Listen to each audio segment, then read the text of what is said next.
Hello, everyone. Today, we're going to learn a very important and basic concept, homeostasis. In simple words, you can say it's a process that keeps our body's internal environment stable and balanced, even when the outside conditions keep changing. What is homeostasis? Homeostasis means the body's ability to maintain a stable internal condition. Whenever the outside temperature or surroundings change, our body automatically adjusts itself to stay in balance. And this balance is very important for good health and survival. Everyday examples. Let's understand this with a few simple examples you experience daily. In hot summer months, like May and June, we start sweating. That sweat cools us down, keeping our body temperature normal. In winter, during December and January, we shiver. Those tiny muscle movements produce heat and help maintain temperature.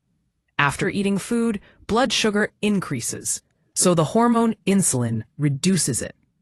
If sugar goes too low, glucagon raises it again. And when our body lacks water, we feel thirsty. The kidneys then save water by reducing urine output. See, our body is like a smart balancing machine. How does balance happen? Now let's see, how does our body maintain this balance? It happens through something called feedback systems. These systems detect any internal or external change and help restore normal conditions whenever balance gets disturbed. That's the secret behind our body's homeostasis. Main parts of the control system. Every control system has four main parts. 1. Stimulus, any change in the environment. 2. Receptor, detects that change. 3. Control center, usually the brain or hypothalamus, which decides what to do. 4. Effector, muscles, glands, or organs that take action. Types of feedback systems. There are mainly two types of feedback systems. Negative feedback and positive feedback. In a negative feedback is very common, while positive feedback happens only in special cases. Negative feedback system. In a negative feedback system, the body reverses the change to bring things back to normal. When body temperature increases, we start sweating. Sweating cools the body and temperature returns to normal. That's negative feedback in action. Positive feedback system. Now, positive feedback works the opposite way. Here, instead of reversing the change, the body amplifies it until the process is complete. For example, during childbirth, as labor begins, the baby's head pushes against the cervix. This sends nerve signals to the brain. The brain releases oxytocin, and oxytocin increases uterine contractions. Stronger contractions push the baby more, sending more signals, releasing more oxytocin, and the cycle continues until the baby is born. Once the baby comes out, the pressure stops, and so does the signaling. That's how positive feedback works.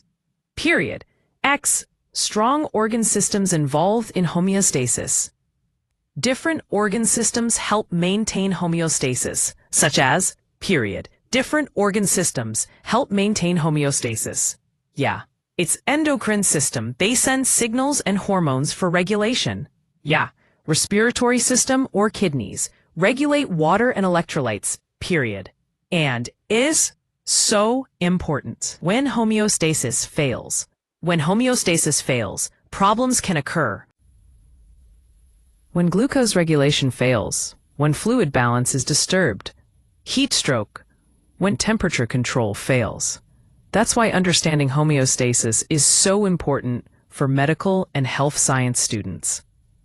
We have a wonderful, motivational tone. So friends, this was a simple and easy explanation of homeostasis.